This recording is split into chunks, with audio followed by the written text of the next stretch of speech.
ಬಹಳ ಹಿಂದಿನ ಕಾಲದಲ್ಲಿ ಭೂಮಿಯ ಮೇಲೆ ಧರ್ಮ ಕ್ಷೀಣವಾಗುತ್ತಾ ಹೋಗಿತ್ತು. ಅಸತ್ಯ, ಅಹಂಕಾರ, ಕ್ರೂರತೆ ಹೆಚ್ಚಾಗಿತ್ತು. ದೇವತೆಗಳು ಈ ದುಸ್ಥಿತಿಯನ್ನು ಕಂಡು ವಿಷ್ಣುವನ್ನು ಪ್ರಾರ್ಥಿಸಿದರು. ಆಗ ವಿಷ್ಣು ಹೇಳಿದರು, ಧರ್ಮವನ್ನು ಉಳಿಸಲು ನಾನು ಭೂಮಿಗೆ ಅವತಾರ ತಾಳುವೆ. ಮಥುರಾ ನಗರದಲ್ಲಿ ಕಂಸನೆಂಬ ರಾಜನಿದ್ದ. ಅವನು ಶಕ್ತಿಶಾಲಿ, ಆದರೆ ಕ್ರೂರ. ಅವನ ಅಕ್ಕ ದೇವಕಿ ಮದುವೆಯಾದಾಗ ಆಕಾಶವಾಣಿ ಕೇಳಿಸಿತು. ದೇವಕಿಯ 8ನೇ ಮಗನೇ ನಿನ್ನ ಮರಣಕ್ಕೆ ಕಾರಣ. ಕಂಸನು ಭಯದಿಂದ ದೇವಕಿ ವಸುದೇವರನ್ನು ಕಾರಾಗೃಹದಲ್ಲಿ ಹಾಕಿದನು. ಒಂದೊಂದಾಗಿ ಹುಟ್ಟಿದ ಮಕ್ಕಳನ್ನು ಕೊಂದನು. ದೇವಕಿ ದುಃಖದಿಂದ ದೇವರನ್ನು ಪ್ರಾರ್ಥಿಸುತ್ತಿದ್ದಳು. ಅಂತಿಮವಾಗಿ ಶ್ರಾವಣ ಮಾಸದ ಕೃಷ್ಣಪಕ್ಷದ ಅಷ್ಟಮಿಯ ರಾತ್ರಿಯಲ್ಲಿ ಮಧ್ಯರಾತ್ರಿ ಅದ್ಭುತ ಬೆಳಕಿನೊಂದಿಗೆ ಶ್ರೀಕೃಷ್ಣ ಜನಿಸಿದನು. ಕಾರಾಗೃಹದ ಕಬ್ಬಿಣದ ಬಾಗಿಲುಗಳು ತಾವೇ ತೆರೆಯಲ್ಪಟ್ಟವು. ವಸುದೇವರ ಕೈಕಟ್ಟುಗಳು ಬಿಚ್ಚಿಕೊಂಡವು. ಯಮುನಾ ನದಿ ಭಾರಿಯಾಗಿ ಹರಿಯುತ್ತಿತ್ತು.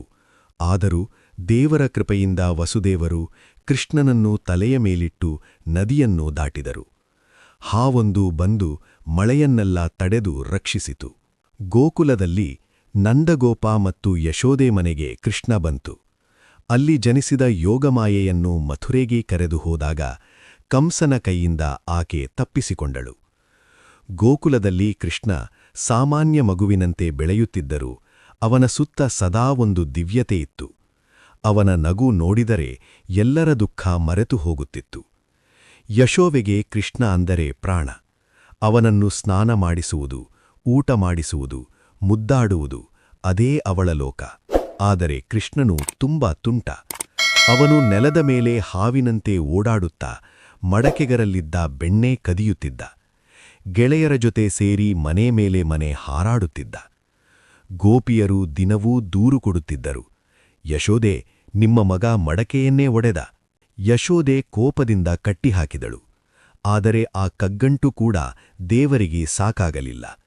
ಒಂದು ದಿನ ಯಶೋದೆ ಕೃಷ್ಣನನ್ನು ಉಲೂಕಲಕ್ಕೆ ಕಟ್ಟಿದಳು. ಅವನು ಅಳುತ್ತಾ ಅಮ್ಮನ ಕಡೆ ನೋಡಿದನು.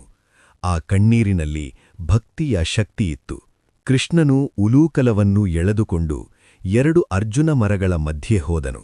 ಮರಗಳು ಧ್ವಂಸವಾಗಿ ಅದರಲ್ಲಿ ಸಿಕ್ಕಿದ್ದ ನಳಕೂಬರ ಮತ್ತು ಮಣಿಗ್ರೀವರು ಮುಕ್ತಿ ಪಡೆದರು. ಕೃಷ್ಣ ಬೆಳೆದಂತೆ ಹಸು ಕಾಯುವುದು ಅವನ ದಿನಚರಿಯಾಯಿತು. ಗೆಳೆಯರ ಜೊತೆ ಕಾಡಿಗೆ ಹೋಗುವುದು, ಹಸುವಿನ ಜೊತೆ ಮಾತನಾಡುವುದು, ಮರ ಹತ್ತುವುದು ಅವನ ಜೀವನ ತುಂಬ ಸರಳ. ಹಸುಗಳು ಕೃಷ್ಣನ ಧ್ವನಿ ಕೇಳಿದರೆ ಓಡಿಬರುತ್ತಿದ್ದವು. ಅವುಗಳಿಗೆ ಅವನು ದೇವರಲ್ಲ, ಸ್ನೇಹಿತ. ಕಂಸನು ಮತ್ತೆ ಮತ್ತೆ ರಾಕ್ಷಸರನ್ನು ಕಳುಹಿಸಿದನು. ಬಕಾಸುರ ಕೊಕ್ಕಿನ ರೂಪದಲ್ಲಿ ಬಂದು ಮಕ್ಕಳನ್ನು ನುಂಗಲು ಪ್ರಯತ್ನಿಸಿದ. ಕೃಷ್ಣನು ಅವನ ಕೊಕ್ಕನ್ನೇ ಮುರಿದನು.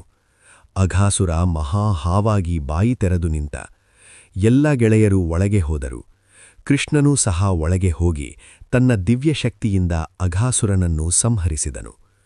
ಗೋಪಾಲಕರು ಕೃಷ್ಣನ ಮೇಲೆ ಇನ್ನಷ್ಟು ನಂಬಿಕೆ ಇಟ್ಟರು.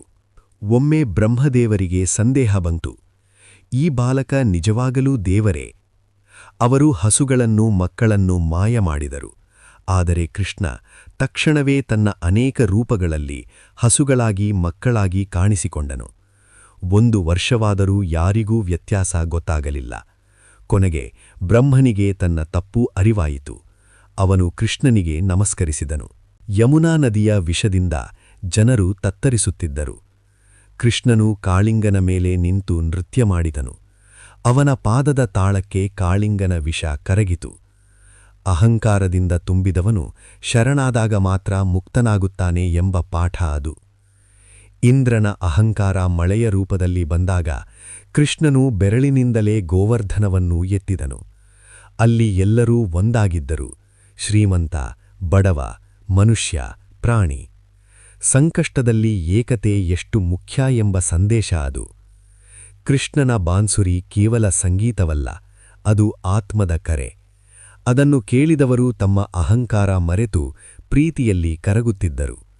ಗೋಪಿಯರ ಪ್ರೀತಿ ಲೌಕಿಕವಲ್ಲ, ಅದು ಪರಮಾತ್ಮನಿಗೆ ಸಲ್ಲಿಸಿದ ಶುದ್ಧ ಭಕ್ತಿ.